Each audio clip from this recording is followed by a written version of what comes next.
نعمتوں کا شکر گزار بن، ورنہ تیرے ہاتھ سے یہ بھی چھن جائے گی۔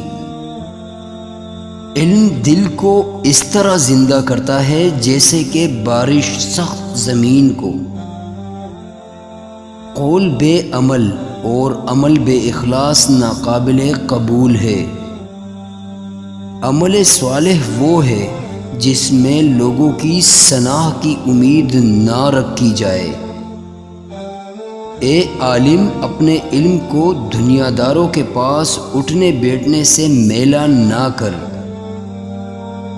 جب تک زمین میں ایک شخص بھی ایسا رہے کہ جس کا تیرے دل میں خوف ہو یا اس سے کسی قسم کی توقع ہو، اس وقت تک تیرا ایمان کامل نہیں۔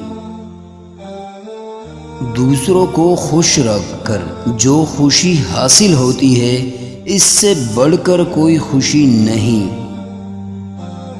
ظالم مظلوم کی دنیا بگاڑتا ہے اور اپنی آخرت۔